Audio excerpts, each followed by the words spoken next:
नमस्ते आप सभी को। हिंदी साहित्य की कक्षा में आप सभी का बहुत बहुत स्वागत है। आज मैं आप सभी के समक्ष विनोबा भावे विश्वविद्यालय के एमए विषय हिंदी के सेमेस्टर 2 के पेपर 7 का सिलेबस और साथ ही पिछले 3 वर्षों में पूछे जा चुके प्रश्नों को लेकर के आई हूँ। जैसा कि आप सभी को पता है, मैं एक PYQ सीरीज चला रही हूँ।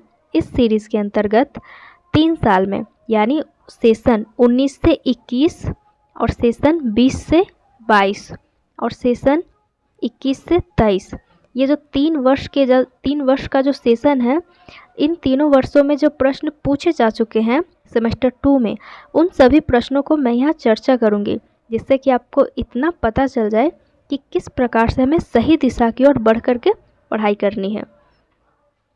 तो इसी PYQ सीरीज़ के अंतर्गत मैंने पेपर 5 और पेपर 6 मैं पेपर 5 और पेपर 6 का चर्चा कर चुकी हूँ। तो अगर आपने अभी तक उस वीडियो को नहीं देखा है तो मैं लिंक डिस्क्रिप्शन में दे दूँगी, आप वहाँ से देख सकते हैं। तो चलिए अब हम सिलेबस से शुरुआत करते हैं। सबसे पहले हम सिलेबस देखेंगे, उसके बाद उससे जो संबंधित जो प्रश्न पूछे जा चुके हैं PYQ प्रीवियस ईयर क्वेश्चन, हम उन्हें देखेंगे। ये है हमारा सिलेबस द्वितीय सेमेस्टर का। पेपर 7 का सिलेबस है भाषा विज्ञान। इकाई 1 में है भाषा विज्ञान। भाषा, सबसे पहले भाषा की परिभाषा देना है, उसके स्वरूप और विशेषताएं, यानी भाषा किसे कहते हैं, विभिन्न विद्वानों के द्वारा जितनी भी परिभाषाएं दी गई है उन्हें पढ़ना है।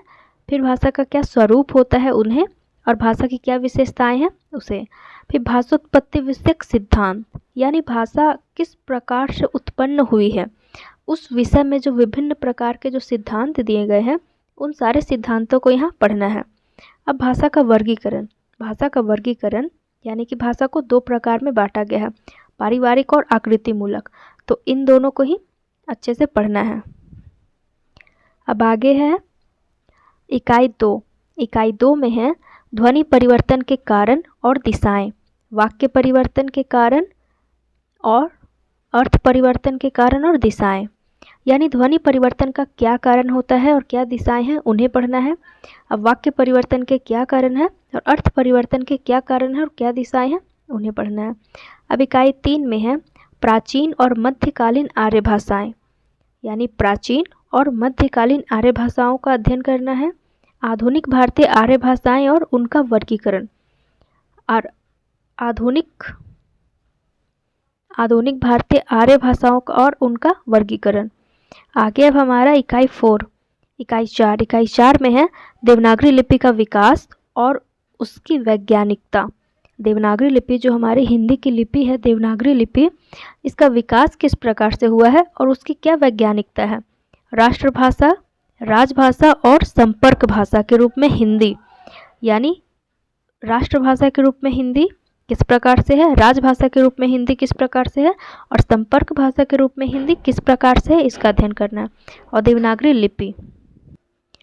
अब ये तो हो गया हमारा सिलेबस, ये इकाई 4 तक हो गया हमारा सिलेबस।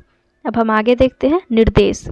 निर्देश में जो दिया गया है कि प्रश्न पत्र 3 घंटे की अवधि की होगी और 15 नंबर वाले 4 प्रश्न पूछे जाएंगे और 5 नंबर वाले 2 प्रश्न पूछे जाएंगे, यानी कि कुल 70 अंकों का हमारा एग्ज़ाम होगा और 30 अंक हमारे विश्वविद्यालय या कॉलेज से दिए जाएंगे। तो 100 अंकों का हो गया हमारा एग्ज़ाम। अब आगे हम प्रश्न देखते हैं। सबसे पहले हम 19 से 21 सेशन 19 से 21 का प्रश्न देखते हैं जो पूछा जा चुका है। प्रश्न देखिए किस प्रकार से बन रहे हैं। पहला प्रश्न है का नंबर में, भाषा की परिभाषा एवं विशेषताओं पर प्रकाश डालें। भाषा की परिभाषा एवं विशेषताओं पर प्रकाश डालें, अथवा भाषा के पारिवारिक वर्गीकरण पर विचार करें। यह अब यही ऑप्शन में दे दिया गया है कि इन दोनों में से एक बना सकते हैं आप। भाषा के पारिवारिक वर्गीकरण पर विचार करें या फिर भाषा की परिभाषा और विशेषताओं पर प्रकाश डालें, इन दोनों में से एक बनाना है। अब आगे खा नंबर में जो प्रश्न है, ध्वनि परिवर्तन के विभिन्न कारणों पर प्रकाश डालें। ध्वनि परिवर्तन जब होता है तो किन कारणों से होता है, उन कारणों पर प्रकाश डालना है। अर्थ परिवर्तन के कारणों का उल्लेख करें। अब यहाँ दोनों वही है, यहाँ ध्वनि परिवर्तन का कारण पूछा है, यहाँ अर्थ परिवर्तन का कारण पूछा है। दोनों अथवा में है, दोनों में से एक ही बना सकते हैं। आगे गा नंबर में है अपभ्रंश अथवा खड़ी बोली हिंदी की विशेषताएं उजागर करें। अपभ्रंश अथवा खड़ी बोली हिंदी की विशेषताएं उजागर करें, यानी कि आपको हिंदी की क्या विशेषताएं हैं उसे लिखना है। अब आगे घ नंबर में है, घ नंबर में देवनागरी लिपि की विशेषताएं उजागर करें। अथवा में है संपर्क भाषा तथा राजभाषा के रूप में हिंदी की स्थिति पर प्रकाश डालें। देवनागरी लिपि की विशेषताएं उजागर करें अथवा संपर्क भाषा तथा राजभाषा के रूप में हिंदी की स्थिति पर प्रकाश डालें। ये दोनों में से एक बनाना है। अब जो 5 नंबर वाले प्रश्न हैं वो है हमारे निम्नलिखित में से किन्हीं दो पर संक्षिप्त टिप्पणियाँ लिखें। का नंबर में है इन चारों में से किन्हीं दो प्रश्न का ही उत्तर हमें देना है। पहला प्रश्न है भाषा विज्ञान क्या है। भाषा विज्ञान क्या है। दूसरा प्रश्न है ध्वनि परिवर्तन किसे कहते हैं। घ नंबर में है राष्ट्रभाषा का अभिप्राय उजागर करें। घ नंबर में है भाषा और बोली में अंतर क्या है। जो हमारी भाषा होती है और बोली होती है उन दोनों में क्या अंतर है इसे बताना है। अब राष्ट्रभाषा का अभिप्राय उजागर करें, यानी कि राष्ट्रभाषा किसे कहते हैं ये बताना है। और ध्वनि परिवर्तन किसे कहते हैं। ध्वनि परिवर्तन की विशेषताएं 15 नंबर में पूछा गया था और ध्वनि परिवर्तन किसे कहते हैं यहाँ पूछा गया है। भाषा विज्ञान क्या है ये पूछा गया है। तो इन चारों में से किन्हीं दो के ही प्रश्न देने हैं। अब आगे हम देखते हैं 2020 से 22 के जो प्रश्न पूछे गए हैं उन्हें। पेपर 7 में जो 20 से 22 प्रश्न पूछे गए हैं, 20 से 22 सेशन में जो प्रश्न पूछे गए हैं हम उन्हें देखते हैं। अब यहाँ पे 15 नंबर वाले प्रश्न हैं जिनमें से 4 बनाना हमें ऑप्शन में रहेंगे। पहला प्रश्न है भाषा की परिभाषा और उसके स्वरूप पर प्रकाश डालें। ये रिपीटेड प्रश्न है। आप सभी एक जगह अगर कॉपी में लिख लेंगे तो आपको पता चल जाएगा कि कितने प्रश्न रिपीट हो रहे हैं। इससे हमें एक आइडिया ये हो जाता है कि हमें किस दिशा में किस तरीके से किस क्वेश्चन पे ज़्यादा ध्यान दे करके पढ़ना है। तो पहला प्रश्न वही है भाषा की परिभाषा और उसके स्वरूप पर प्रकाश डालें। ख नंबर में है भाषा के आकृति मूलक वर्गीकरण पर विचार करें। भाषा के आकृति मूलक वर्गीकरण पर विचार करें। ग नंबर में है वाक्य परिवर्तन के कारणों का उल्लेख करें। पिछले साल में ध्वनि परिवर्तन के कारणों और अर्थ परिवर्तन के कारण पूछा था, तो यहाँ वाक्य परिवर्तन के कारण पूछ लिया गया है। अब घ में है आधुनिक भारतीय आर्य भाषाओं का वर्गीकरण करें। आधुनिक भारतीय आर्य भाषाओं का वर्गीकरण करें। अंगा में है देवनागरी लिपि की वैज्ञानिकता पर प्रकाश डालें। देवनागरी लिपि की क्या वैज्ञानिकता इस पर प्रकाश डालना है। अब 4 नंबर में है हिंदी ही हमारी राष्ट्रभाषा हो सकती है कथन पर प्रकाश डालें। हिंदी ही हमारी राष्ट्रभाषा हो सकती है इस कथन पर प्रकाश डालना है। इस कथन के बारे में बताना है। अब 6 नंबर में है राजभाषा के रूप में हिंदी की वर्तमान स्थिति पर प्रकाश डालें। राजभाषा हमारी हिंदी अभी राष्ट्रभाषा नहीं है, बल्कि हिंदी को राजभाषा का ही दर्जा दिया गया है। तो राजभाषा के रूप में हिंदी की जो वर्तमान स्थिति है, जो अभी वर्तमान की जो स्थिति है, उस पर प्रकाश डालना है, यानी उसके बारे में बताना है। अब 4 नंबर में है भाषा की उत्पत्ति के प्रमुख सिद्धांतों की व्याख्या करें।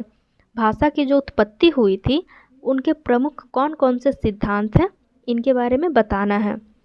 अब दूसरा नंबर में है वही 4 ऑप्शन में और हमें 2 प्रश्न बनाने हैं 5-5 नंबर के। पहला नंबर में है अर्थ परिवर्तन मध्यकालीन आर्य भाषाएं।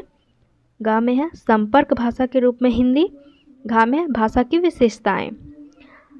अर्थ परिवर्तन मध्यकालीन आर्य भाषाएं संपर्क भाषा के रूप में हिंदी भाषा की विशेषताएं। इतने हो गए हमारे 20 से 22 में जो पूछे गए हैं प्रश्न। अब हम तीसरे साल का यानी 2021 से 23 सेशन 2021 से 23 में जो प्रश्न पूछे गए हैं हम उन्हें देखते हैं कि प्रश्न किस प्रकार से बदल रहे हैं, रिपीट हो रहे हैं, क्या हो रहे हैं। अब 1 नंबर में जो प्रश्न है 4 प्रश्नों के उत्तर देने हैं। 15 नंबर वाले 4 प्रश्नों के उत्तर देने हैं। अब पहला प्रश्न है भाषोत्पत्ति विषयक सिद्धांतों का उल्लेख करें। ये अभी पिछले ही साल से यहाँ पर रिपीट हुआ है।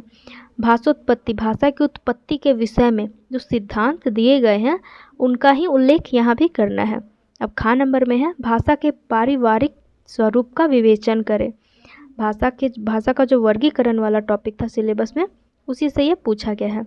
अब ग नंबर में है, ध्वनि परिवर्तन किन किन कारणों से होता है, वर्णन करें। ध्वनि परिवर्तन किन किन कारणों से, वही ध्वनि परिवर्तन के कारण जो 19 से 21 वाले सेशन में पूछा गया था वो अभी यहाँ पर पूछ लिया गया है। अब घ नंबर में है, प्राचीन और मध्यकालीन आर्य भाषाओं का विवेचन करें। प्राचीन और मध्यकालीन आर्य भाषाओं का विवेचन करें, यानी इनके बारे में बताएं।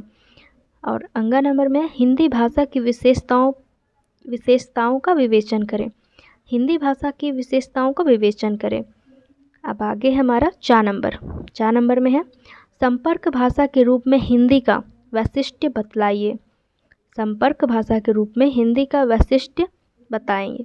अब छा नंबर में है, देवनागरी लिपि की विशेषताओं का वर्णन करें। देवनागरी लिपि जो हमारी हिंदी की लिपि है, देवनागरी लिपि, इसकी कौन कौन सी विशेषताएं हैं उन्हें बताना है।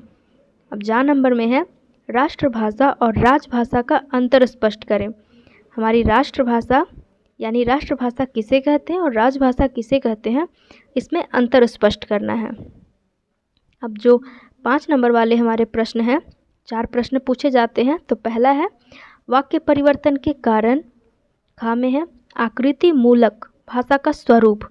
आकृति मूलक भाषा का स्वरूप क्या है। गा नंबर में हिंदी का भविष्य। हिंदी का भविष्य, इस पर टिप्पणी लिखना है। और घा नंबर में है, राजभाषा हिंदी की संवैधानिक स्थिति। अब राजभाषा हिंदी की संवैधानिक स्थिति, संविधान में क्या स्थिति है इसकी, उसे बतलाना है। तो ये हो गए हमारे 3 वर्षों में जो पूछे गए हैं प्रश्न, इतने हो गए। तो उम्मीद है कि जितने भी पढ़ने वाले बच्चे हैं जो इस वीडियो को देख रहे हैं, वो सारे प्रश्नों को अपने कॉपी में लिख लेंगे, ताकि उन्हें ये पता चल जाए कि कितने प्रश्न रिपीट हो रहे हैं और कितने प्रश्न रिपीट हुए हैं और कितने प्रश्न रिपीट हो सकते हैं। तो इसलिए मुझे उम्मीद है कि आप सभी इससे अवश्य ही लाभ उठाएंगे। धन्यवाद।